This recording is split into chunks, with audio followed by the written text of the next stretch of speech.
Go ahead, verse 7. The poor you will always have with you, and you can help them anytime you want. Yep. But you will not always have me. All right, stop right there. He said the poor will be with you always, basically I think what the King James says. And he says, not only will the poor be with you always, but you can always help them. All right? So, what does that say to you about the poor? Because some theologians have interpreted this wrong. Because some of us believe, and some of us have been taught and mistaught, that to be spiritual, you got to be poor. That you got, humbleness equates to being poor. Y'all agree or disagree? Disagree. Why you disagree? Why you disagree? Just tell me. Well, you can have plenty of money and still be humble.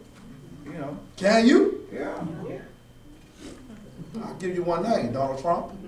That's just one man. That don't. I'll give you some. You want me some more? Wait, yeah, but still. What rich man do you know that's humble? But okay, you may not have that many, but to me, money shouldn't make you BS or whatever. All right, Robert work at VA. Do you think the CEO of the Veteran Administration of Tuscaloosa, do you think that they are humble?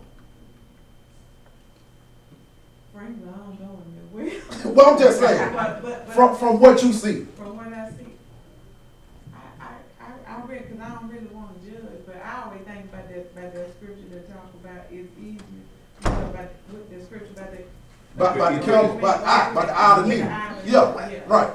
Because money changes people. Okay. We're going somewhere with that. You just heard what Sister No said. She said money changes folks. You agree with that? Yeah. Let me get some money. It's gonna change my address, my beacon score. It's gonna change me. I'm gonna walk different. I'm gonna drink. Money will change. If I can go spend $5,000 just because I want to, I'm gonna spend it. But we can't, cause we ain't got that type of money. I spend $5,000. Where I'm gonna stay at the rest of the year? Money, as she said, changes individuals, and it changes because the Bible says the love of money, not money. Please don't get this wrong. Nothing is wrong with having money. I'm not saying anything is wrong with having money. The Bible says when you more in love with your money than you are God, then you done messed up. Yeah. And so because here's the thing, let's just be honest. Okay, CEOs of companies and they don't mingle with the folk that working on the line. Have you ever seen a CEO come to somebody that works for environmental sciences, services, and say, you're doing a good job? That doesn't happen because the more you go up the ladder, the less in touch you are with the people down here. So what Jesus was actually saying when he said, now the poor will be with you always, and you can always help them. He's saying what we got to do, those that are less fortunate than us, we got to always look for an opportunity to help. Right. And what we don't do, we don't look. What we do, we look down. Mm-hmm. But we ain't looking for an opportunity to help. Okay, let me put it very plain. Now, folk hiring at your job, you know your neighbor need a job, you won't even say nothing. Why? Because you don't want to help nobody. Somebody help you get the job. Not necessarily. Listen, I'm telling you. Sometimes you know that neighbor that they ain't gonna work. Listen. Sometimes it's that, but oftentimes it's just that we just being us, who we are. Selfish. Selfish individuals that are not willing to help. I mean, it makes no sense. I know people, when I was on Facebook like that, I ain't on there like now. I know people that actually post jobs on their Facebook page. That anybody need a job, they'll post it. But then I know some people that can sit on the interviewing team and know the job of it, know a job, and they ain't gonna say nothing. Now, then I do know, like you said, D, then I do know some folk, you tell them about the job, and they say, well, no, I don't want to do that. Well, you don't want no job. Because, I mean, if you need a job, just need a job. All right. So we ain't going to do that. That was my point was, we got to always look for opportunities to help the poor. The poor, he said, Jesus said, the poor will be with you always, but nowhere in this verse or this chapter or the whole Bible did he say you had to be one of them. Okay, y'all gonna catch that in a minute. So I'm not saying that it's wrong for you to have nice stuff, because I believe it is. And from what I see at USB on a daily basis, folk dying my age, I'm really looking at, listen, I ain't gonna leave all this money for John Michael Carey and JR to spend. I'm gonna help them spend some of it. Because I don't know when I'm gonna die. I mean, I'm serious. I'm not putting up all this money for, that's why I plan my own funeral. Because when you die, you can tell them, I want a black hat. No, I went and put my own stuff. I picked out everything. I signed it. It's a legal document. It cannot be changed. Because see, when you dead, folks say, well, we ain't got no money. We just gonna cremate. No, you ain't gonna. I'm gonna have the last say so what happened to me. Right. So, but what I'm saying is, we gotta learn how to live. Watch this, and live well if you can live well, and quit apologizing for it. Right. See, that's our problem. See, because we have been duped into thinking that to be spiritual is to be poor, then we hide stuff. You got a car. You don't want nobody to know. Well, I don't want nobody to know. I want to hurry up and get my tag, because if they see you the paper tag, they're going to, no, don't worry about that. Why are you denying the blessing of God? Why are you hiding your blessing? What you need to do is share it, and the real Christian, the folk that understand how God works, they happy for it. Right. Because what they understand is the line just moved up. Right. Even the baby said So watch this. He says, so you will always have opportunities to help the poor, he says. He says, but right now, what you need to understand is this woman has done something that y'all don't even understand. In verse 8, he says what? She did what she could. She poured perfume on my body beforehand to prepare for my funeral. I tell you the truth. Whatever the gospel is preached throughout the world, what she has done will also be told in memory of her. Think about this. Jesus said a true statement. Because anytime that you talk about the death, burial, and resurrection of Jesus, you have to mention this woman, because this woman, it does not give her name, but this woman started the process. And she didn't even know that she was just simply obeying the voice of God. But Jesus said, now wherever the gospel is preached, this is going to be talked about. Now, watch this, because I don't want you to miss it. Okay, even after this preparation, even after this woman anoints his body, prepares his body for burial, he tells them what she's doing. Watch the next verse. Watch verse 10. Then Judas Iscariot, one of the 12, went to the chief priests to betray Jesus to them. Wait a minute. Now, I'm going to tell you something. If I would have been him, after he had just said, okay, y'all don't understand what this woman is doing, she prepared me for about it, I would immediately went to, okay, well, the little plan I had, I might not need to go through with. Right. Let me step back. Right after she does that, Judas goes to the priest, meets with him to portray Jesus. Now watch verse 11. They were delighted to hear this and promised to give him money. So he watched for an opportunity to hand him over. Let me say this to you. Always look for betrayal in your inner. Sir. There ain't going to be nobody outside. Because see, the folk on the outside don't know. It's always going to be somebody close to you. Think about all the betrayal you done had in your life. An ex-friend is your worst enemy. Y'all can't say nothing tonight. Y'all all right? Don't mess with me. My brother here tonight, he'll jump on you. All right. So, watch this. So, in the inner circle, why were the priests happy that Judas came? Because he was part of the 12. Because he was part of the 12? Yeah, he was close to him. Close to him, man. He was gonna betray him. What else? Why do you think they were satisfied with him? Because I got the New Living Translation. I think verse 11 says that with me that they were delighted when they heard why he came.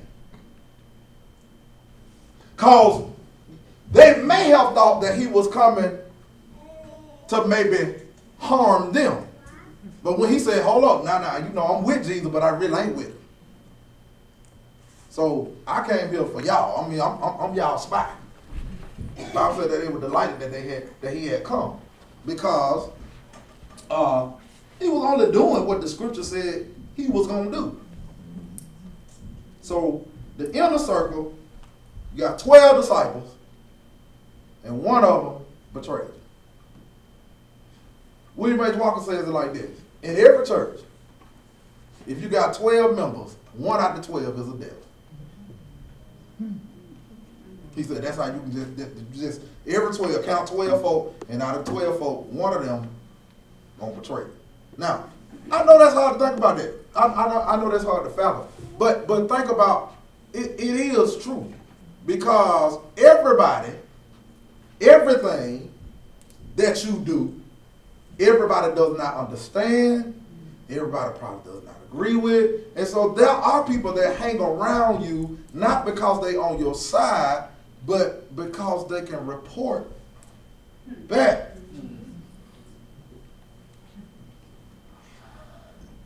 That's why I tell people that are supervisors on the job, it's a thin line when you're over people. Because some people don't know when the line stops, and you got to help them. Because at the end of the day, it's between our friendship and my job, what I'm going to pick. The devil is a lie. I'm going with the job every time. And so you have to explain to folks. But see, some people think because you are in authority and you are nice to them, they take your kindness for weakness. And so they do stuff like this. Like I had a worker that did this. I had to just clock him. We cool. You riding to work with me, but you know what I'm saying? I get to work, you sit in the car. I go on in, clock in. You come in late, then you want to tell me to fix your time. That ain't how it work. Cause if I fix your time, my initials behind it. I got a boss that no, we ain't that. I thought we were cool. We are cool, but we ain't that cool. All right. So you have to help people. All right. They promised to give him money because they were looking for an opportunity to betray Jesus. Now, if you go to verse 12, I believe, right, that's where we are. Yep. Verse 12, go ahead. On the first day of the Feast of Unleavened Bread, when it was customary to sacrifice the Passover lamb, Jesus' disciples asked him, "Where do you want us to go and make preparation for you to eat the Passover?" Go ahead. So he sent 2 of his disciples, telling them, "Go into the city, and a man carrying a jar of water will meet you. Follow him." Said to the owner of the house, he enters. The teacher asked, "Where is my guest room, where I may eat the Passover with my disciples?" Mm-hmm. He will show you a large upper room, furnished and ready. Make preparation for us there. The disciples left, went into the city, and found things just as Jesus had told them. So they prepared the Passover. Yeah. When evening came, Jesus arrived with the 12. While they was reclining at the table eating, he said, "I tell you the truth. One of you will betray me, one who is eating with me." All right, hold on. So Jesus said, okay, here's what we're going to do. All right. First of all, Jesus asked them, said, "Now, where y'all want to go to prepare the Passover meal? Where y'all want to go? It's on you." All right. Then he says, he sent 2 of them into Jerusalem, and he sent them with instructions. A lot of us get in trouble because we don't know how to follow the instructions. Yeah. Jesus told them, go in the city. There's going to be a man carrying a pitcher of water. He's going to meet you. Follow him. He didn't say, ask them, why Jesus told us, why we had to talk to you? Jesus simply told them, you're going to see a man, he's going to have water, he's going to have a pitcher of water, follow him. Did it say, ask him why we doing this? See, that's our problem. We get in trouble because we don't want to follow the instruction. We want to do something extra. And Jesus is simply saying, just follow my instruction. Okay, follow this man. Then Jesus said, now when you get in the house, tell, because the man that you following don't own the house. Watch out, Jesus is meticulous now. He said, you follow this man because you got to understand, this man is a servant of the house. So this man is actually drawing water for the person that owned the house. So what if they would have messed that up? Watch this. So you go into the city, the man is carrying the pitcher of water, follow him, and when you get there, say to the owner, not the person I told you to follow, say to the owner that the teacher needs a guest room. He's going to take you upstairs. The room already set up now. It's already set up, and that's where the meal is going to be prepared. So verse 16 says, so two disciples went into the city and found everything just as Jesus had said, and they prepared the Passover meal. Now, what of them two disciples that he sent would have asked questions that we would have asked? Like, what's really going on? You going to tell me? I mean, Jesus sent us, but what's going on? I mean, what we going to eat? We would have had all kind of questions. It does not say that these two disciples asked any question. They did exactly what Jesus said. It did, and I can be. I think I can say this without prejudice that I believe in my mind that they were confused, but they trusted what Jesus said. So don't think that they just, okay, well, we just gonna do what Jesus. I'm sure they had a conversation on their way to that, trying to look for that man with that water. I'm sure they were saying, man, what we doing out here? I mean, all I know, we looking for the man with the pitcher of water. Of course, because they were human. All right, these were ordinary men that God called. All right, so you read verse 17? Yeah. Okay, verse 18. We at 18 too. We read 18. Okay, 19. They were saddened, and one. Wait. So when the evening came, Jesus arrived with the 12. Now, don't miss this. Remember, he sent the two disciples ahead to tell them to get everything ready. Then those two disciples went back to where Jesus was. Y'all missed it. Now, that's what y'all would have asked all kind of questions. Y'all would have said, now, it don't make no sense for us to go all the way back. Y'all would have been hot. Y'all would have said, now, you can go back, but I'm going to stay here. I'll wait on y'all get back. When I was looking at this, I was like, man, why? I mean, these two disciples are already where they're supposed to be. Right. Why they got to go back? Yeah. Because what you got to understand is everything Jesus did, he did it unified. Oh, y'all missed that right there.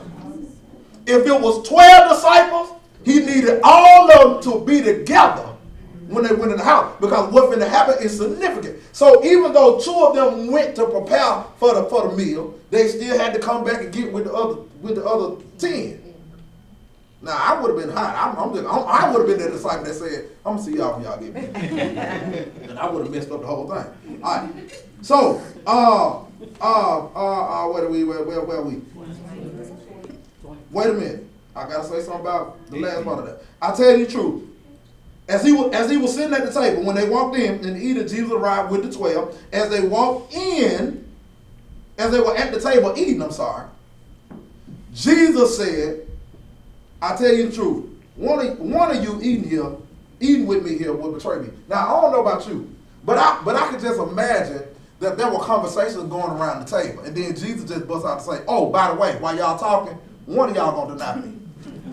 Jesus just dropped the bomb. Boom! Can you imagine being there?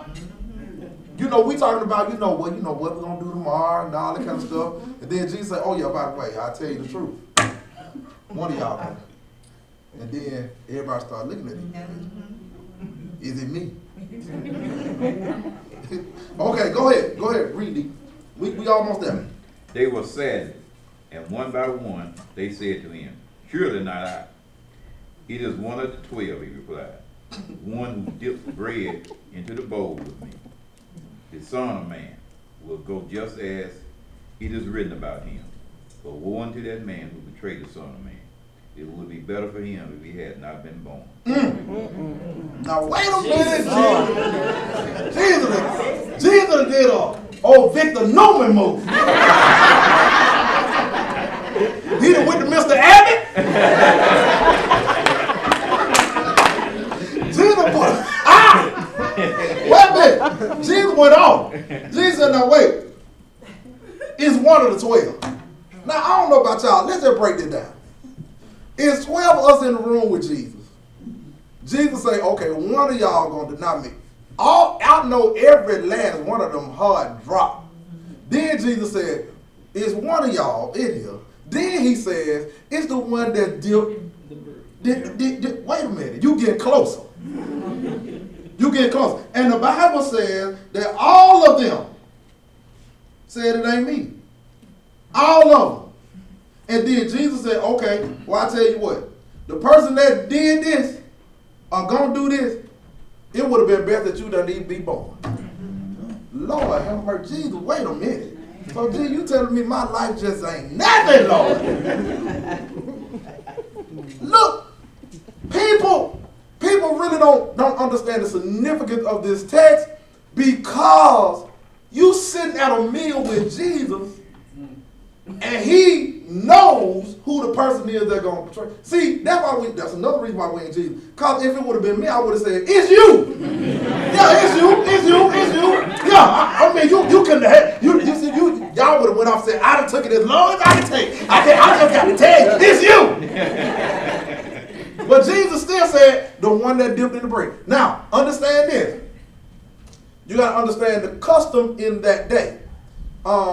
I believe it's, let me see what this place we ate at a couple of times. I hate it.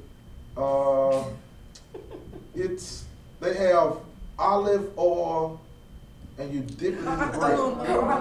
Oh, I hate coffee. Yeah. Okay.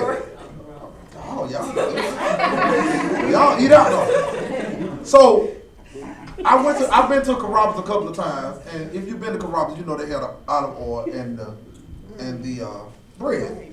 Well, what you don't understand is that is the custom. That's how they eat that bread. All right? In the custom of Jesus' day, that's the same way that they ate the bread. Even though Jesus wasn't Italian, but that's Italian. Had taken it over. But that is the custom how they ate bread. Now, what you got to understand the significance of this is when he says the one that dipped in the bread, they still were confused because all of them did that. Right. They all dipped in bread, which that was some nasty bread at Carrabba's too. But that's neither here nor there. All right, so that still didn't have any significance. So they still but when he said that part about you just shouldn't have been born. If I would have been there, I probably would have just passed. Just take me out, Lord. All right, next verse. While they were eating, Jesus took bread, gave thanks, and broke it, and gave it to the disciples, saying, take it, this is my body. Then he took the cup, gave thanks, and offered it to them, and they all drank from it. This is my blood of the covenant, which is poured out for many. Wait. He said, I think what you just read, you said, okay, he took the bread, he broke it, he gave it to him. Mm-hmm. But then in verse 23, I think your Bible says, he offered it to him. Yeah. Yeah. He gave the bread to them, but he offered the wine to them. Y'all missed that. Mine said he gave. Both of mine said he gave. Mine said offer. He said he gave it to them on both verses? NIV said gave. Gave. All right. I'm going to come back to that in a minute. So watch this. All right. Where was I? All right. So verse 24 says what? This is my blood of the covenant, which is poured out for many, he said to them. Mm-hmm. Go ahead. I tell you the truth. I will not drink again of the fruit of the vine until that day when I drink it anew in the kingdom of God. All right, go ahead. When they had sung a hymn, they went out to the Mount of Olives. Right. Understand that he gave them, first of all, I mean, you know, all this is going on. Now he done just told y'all one of y'all gonna betray me, then y'all still gonna take the communion? Like that? I mean, y'all gonna become, I mean, it's some stuff probably they ain't tell us in here. I'm gonna ask them when we get to heaven. Cause I wanna know what was the in-between conversation. After Jesus told y'all, it was one of y'all and then one of y'all shouldn't have even been alive. How do you go from that to, okay, then he took bread? I would have been scared. Because I don't know what's going to happen. Wait a minute, G, you just told us one of us ain't no good. We should have eaten big bone. Wait now. Wait, I mean, listen. It's just like I told one of my coworkers, we have all kind of folk at the job. Prison came in, when they in prison, they get sick, they be so nice. And, yes, sir. Now, they shout it down, so they ain't got no choice. But I was telling one of my coworkers, I said, man, if I was on death row, I said, and they give you a lab meal, you get whatever you want. I said, why them folk walk to the death chamber so calm? I said, ain't no way. I said, I wouldn't even walk. They'll have to beat me there. I mean, because I'll be kicked, I'll be fighting. What can they do? I'm going to die anyway. I'm fighting all the way. They're going to knock me out. I mean, think about this. You know you are walking to an inevitable death. It ain't. You can't stop at the bathroom and say, wait a minute, give me 5 minutes. You can't. Once you start that walk, you know you're going to die. I don't know about y'all. But if I'm fighting, listen, I don't want no last meal. Listen, matter of fact, I'm going to tell them I want to eat every hour on the hour. I mean, listen, y'all got to fight me. I ain't finna walk. Just, I ain't they're going to have to knock me out. They're going to have to beat me. You may be done made peace with it. I promise you. You know what's going to happen. It's a difference. Watch this. It's a difference in not knowing and knowing. Because, see, if I knew that I wasn't going to wake up in the morning, I wouldn't be here tonight.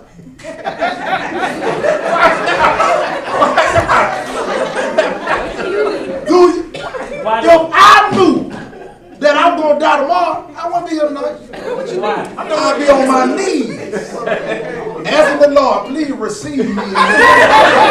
Please, Lord.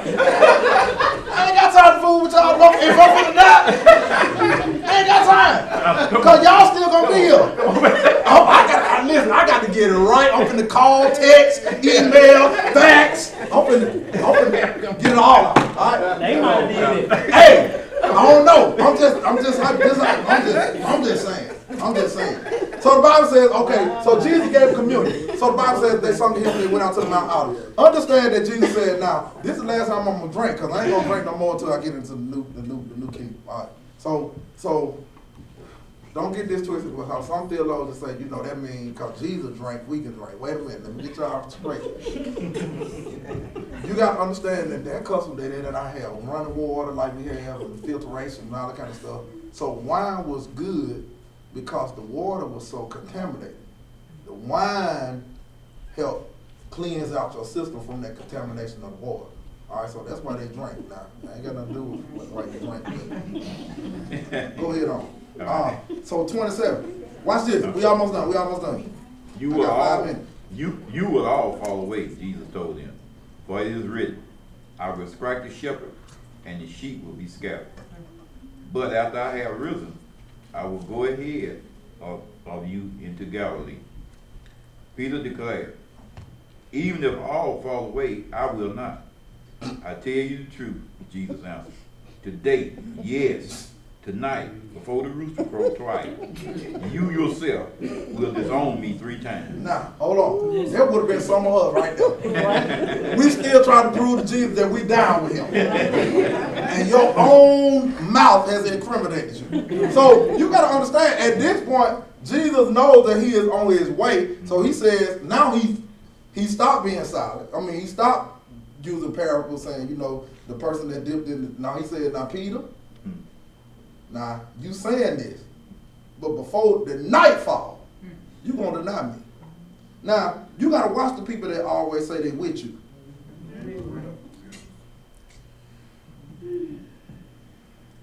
If everybody else go, I'm with you.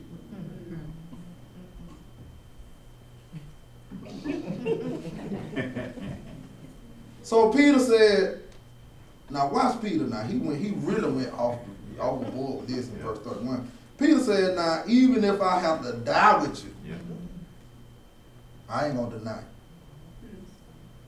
And not only did Peter tell that lie, the rest of them did. And the Bible says, and the rest of them bowed too. Because that sounds good. I believe, and I'm done, I believe that sometimes in walks of life, and when we're going through situations and we're up against the wall, we'll say anything to get out of, or to try to get out of. Because at this point, Jesus already told them, okay, somebody gonna die. They don't know what it is. Then he says Peter. So in their mind, they saying, oh, it's Peter. And then he tells Peter, okay, you're gonna deny me. Okay, all right, well, it's Peter. So Peter said, no, it ain't me. I mean, I'm with you. If I got to die, Lord, I'm with you. Goes back to that question I asked you last week. Some of you said you would stay. If two gunmen come in this room right now with machetes and automatic weapons, and they say, every Christian in here, stand up. How many of y'all say? I'm gonna ask it again.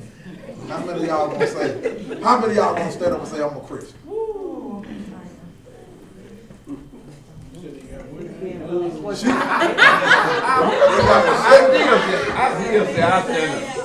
I stand up. He said he'll stand up. Yeah, I mean, you know. Well, I will say at your funeral. I will say at your funeral. Like I said, I have.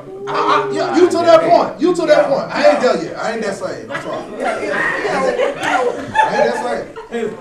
I ain't that saved. See, I got to. It's not necessarily say you that saved. Well, you done got to a point. It is because she just raised her hand. She younger than me. She just raised her hand and said she would. I know me. Cause I got to tell 3340 what happened. Somebody gonna have to stand with tears in their eyes and do the interview. I told y'all, I come in a room looking for the ex. I know how to get up, let them come in. I already got a plan. I know what don't see what. That's why I get here early. Them doors unlocked. Yeah. Did you hear his wife though? What did wife say? The wife said she gonna hit the floor. Hit the deck. And we going to the bank. We going on. Oh, yeah. We go. Oh, yeah. That's cool. These are that cold right now. But the reality of the matter, I said I'll let you say this. The reality of the matter is that sometimes we say things because we think people want to hear them. And we're not really being true to ourselves. Now, I'm being facetious when I said that I ain't that saved, but really what Deacon's saying, he's at a point in his life that if he die, he all right. If he live, he all right. Yeah. I just simply said, I believe I got a little bit more living I can do. I ain't really, it's just like getting ready for a trip. Your bag's packed, but you ain't ready to board. Now my bag's packed, but I ain't trying to,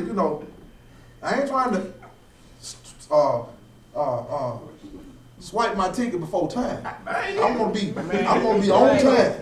And then I say this. I go for to say this. If it's for me to die, cause see, if somebody come in there like that, he may not shoot me. I may have a heart attack. They're scared to death. Boom. I mean, you never know. I never understood. Like when people in mass shootings, I know that things happen, but I never understood how people in mass shootings, once they start shooting, start spraying, why they don't get down and act like they did. At least, baby, I'm gonna get so limp. I'm gonna I ain't gonna breathe. I can hold my breath. But I mean, I never understood that. All right. Watch this. I'm almost done. So Peter said, no, we ain't gonna do that. Now, he went to the Mount of Olives. In verse 32, they went to Gethsemane. Watch these instructions. Jesus said, sit here while I go pray. He took 3 disciples with him. Peter, James, and John. And he became troubled and distressed in the spirit, the Bible says. He told them, my soul is crushed with grief to the point of death. Then he says, y'all stay here and keep watch with me. So Jesus went a little further. He went on the ground. He prayed. If it's my hour, I'm waiting my hour. If it's possible, let this cup pass. All right? So even Jesus, in his infinite wisdom, knowing that his death is impending, even the human side of Jesus didn't want to die. I just messed some of y'all up. Even Jesus didn't want to die. So why you rushing? Jesus said, I don't want to die. If it's possible, let this cup pass me. I don't want to. Okay. Then in the next verse, he came to himself and said, okay, not your will, not my will, but let thy will be done. Then the Bible says, verse 37, he returned to the disciples. He found them asleep. Now watch this now. Jesus told y'all to watch out for him. Y'all went to sleep. He must have been gone a mighty long time for them to go sleep. Jesus said, watch for me, and you went to sleep. But in some ways, I'm glad they did go to sleep. Because it proved the deity of who Jesus really was. Because even after he told the disciples, Peter, James, John, to watch out for him, the only reason he told them to watch out because he thought that they were going to come to Gethsemane to try to kill him before time. So that's why but the Bible said they went to sleep. So it wasn't that he really needed them to watch because he already knew what was going to happen. All right? Now, I want to say this and I'm done. I want to say to you, stop expecting more from people than they're willing to give you. That's gonna help some of y'all. That's gonna help about 25 of y'all in this thing.